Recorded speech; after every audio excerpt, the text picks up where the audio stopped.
नमस्कार दोस्तों, मेरा नाम है चेतन भोला और आप देख रहे हैं मेरा नया यूट्यूब चैनल भोला मैकेनिक। इस चैनल में मैं आपको गाड़ियों के बारे में बताने की कोशिश करता हूं। मैंने पहली वीडियो में अपना गाड़ियों के बारे में ओवरव्यू दिया था और दूसरी वीडियो में चेसी के बारे में बताया था। अब मैं गाड़ियों के अगले डिपार्टमेंट के बारे में बताने जा रहा हूँ, जो कि है इंजन। सबसे पहले स्टीम इंजन आए थे हमारे हिस्ट्री में, और जिससे पूरा एक रिवॉल्यूशन आ गया था इंजन्स के ऊपर।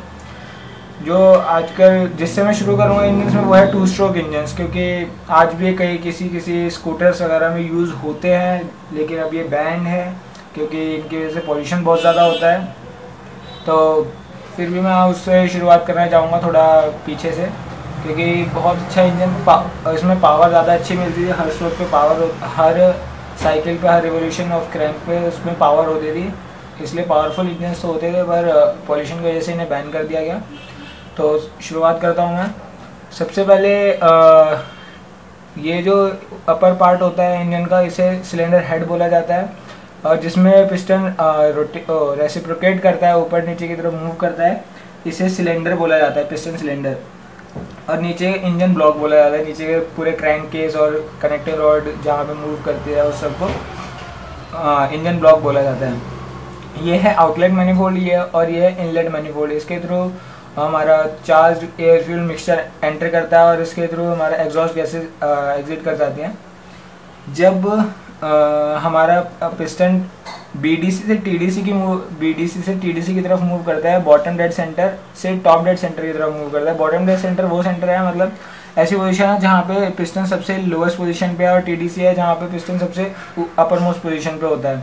तो जब ये बॉटम से टॉप की तरफ जाता है तो इसके अंदर इनटेक होता है। जब ये पिस्टन इसके नीचे होता है, इस वाले पॉइंट के नीचे होता है, तो इसके through intake air fuel mixture enter कर जाता है, और जब ये ऊपर की तरफ मूव करता है तो कंप्रेशन होता है, क्योंकि इतना सारा वॉल्यूम हमारे इतने वॉल्यूम में कंप्रेस हो जाता है। और इसमें कंप्रेस होने के बाद इधर से जो स्पार्क, ये स्पार्क प्लग है, इससे एक स्पार्क दिया जाता है, थोड़ा सा इग्निशन दिया जाता है, जिसकी वजह से पूरा फ्यूल हमारा बर्न करता है। और फ्यूल बर्न करते ही इसके वो कुछ फोर्स एक्सर्ट करता है हमारे इस पिस्टन पर, जो इसे टीडीसी से बीडीसी की तरफ मूव करने में हेल्प करता है। अब जब ये जो दूसरा स्ट्रोक है, इसमें सबसे पहले होता है कंबशन, उसके बाद कंबशन की वजह से एक्सपेंशन होता है गैसेस का, उसके बाद एग्जॉस्ट हो जाता है। जब पिस्टन इस पोजीशन के नीचे चला जाता है, सारी गैसें एग्जॉस्ट हो जाती है और ऐसे साइलेंसर के थ्रू एग्जिट कर जाती हैं। इस साइलेंसर इसलिए लगाया जाता है ताकि हमारी हार्मफुल गैसेज जो हैं वो एटमॉस्फेयर में डायरेक्टली ना निकले और उन्हें थोड़ा सा कैटलाइज करके एक लेस हार्मफुल गैसेज में कन्वर्ट किया जा सके। इसमें मैंने थोड़ा सा ये बताने की कोशिश करी है कि सीसी कैसे कैलकुलेट करी जाती है। तो जितनी हाइट तक ये स्वाइप करता है, जितना वॉल्यूम ये स्वाइप करता है एक हमारा पिस्टन, उसको ही सीसी बोला जाता है। तो सबसे पहले जितना हाइट ये स्वाइप कर रहा है उसे बोला जाता है स्ट्रोक लेंथ। तो यहाँ से अगर यहाँ तक हमारा पिस्टन मूव कर रहा है तो यहाँ से यहाँ तक का डिस्टेंस ये स्ट्रोक लेंथ कहलाएगी।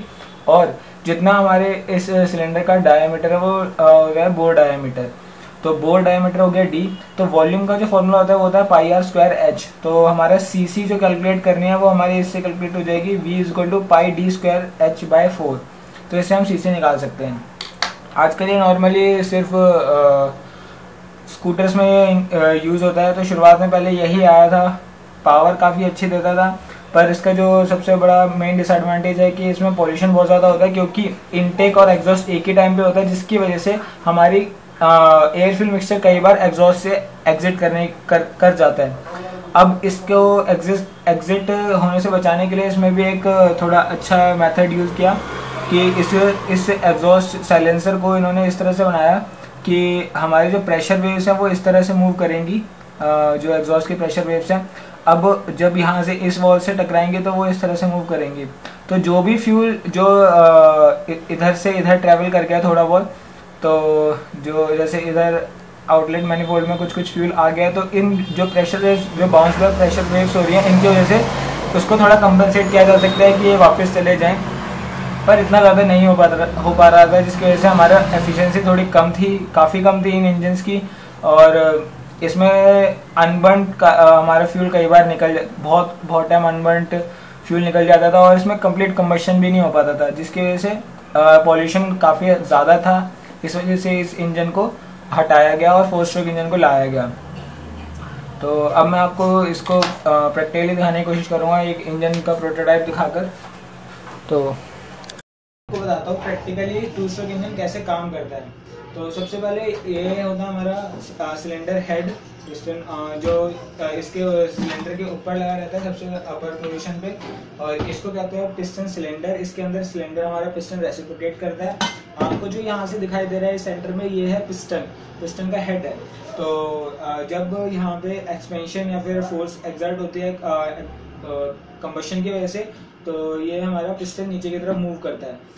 अब जो फोर्स की वजह से अभी मूव किया नीचे की तरफ, अब यहाँ से इनलेट होगा और इस पूरी जो वॉल्यूम इसके अंदर है, यहाँ से एक तो एग्जॉस्ट हो जाएगा, उसके बाद यहाँ से इनलेट होगा और यहाँ पे सारी फ्रेश एयर फ्यूल मिक्सचर आ जाएगा। जब भी फ्रेश एयर फ्यूल मिक्सचर आ जाएगा, उसके बाद फ्लाई व्हील की रोटेशन की वजह से ये वापस ऊपर की तरफ फोर्स लगती है इस पर, जिसकी वजह से सारा फ्यूल जो है कंप्रेस होके इतनी वॉल्यूम के अंदर कंप्रेस हो जाता है।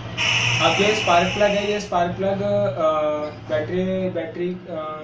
बैटरी से कनेक्टेड रहता है और इस टाइम पे ये स्पार्क कर देता है जब ये सारा फ्यूल हमारा कंप्रेस हो जाता है। तो इस कंप्रेस फ्यूल में जब स्पार्क होता है, इसकी वजह से कंबशन और एक्सपेंशन होता है। तो एक्सपेंशन की वजह से ये हमारे पिस्टन वापस नीचे की तरफ फोर्स लगती है और फिर से हमारा एग्जॉस्ट होता है और इनटेक फिर से होता है। ऐसी ये रोटेशन बार बार चलती रहती है। इसमें एक क्रैंकशाफ्ट की रोटेशन में 2 स्ट्रोक्स होते हैं और एक 2 स्ट्रोक के बाद एक हमारी साइकिल कंप्लीट हो जाती है, और हर 2 स्ट्रोक में एक पावर स्ट्रोक होता है और दूसरा फ्लाईव्हील की वजह से वापस ऊपर मूव करता है। तो अब मैं आपको दिखा दूं कि एक पिस्टन किस तरह से असेंबल होता है हमारे इंजन ब्लॉक के अंदर। ये हमारी, इसको हम क्रैंकशाफ्ट बोलते हैं। जो आप ये चीज़ देख सकते हैं क्रैंकशाफ्ट है, ये पिस्टन है, ये कनेक्टिंग रॉड है और ये सपोर्ट्स है जिसके थ्रू ये इंजन में जाके फिट हो जाता है। तो मैं इसको लगाता हूँ सबसे पहले।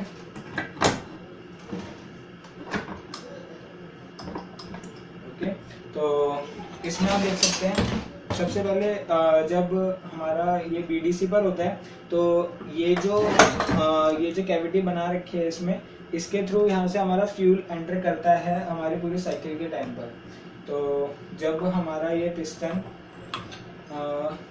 पिस्टन टीडीसी पर होता है, उस टाइम पे हमारे ये वॉल्व आप देख सकते हैं शायद कि ये वॉल्व खुल जाता है।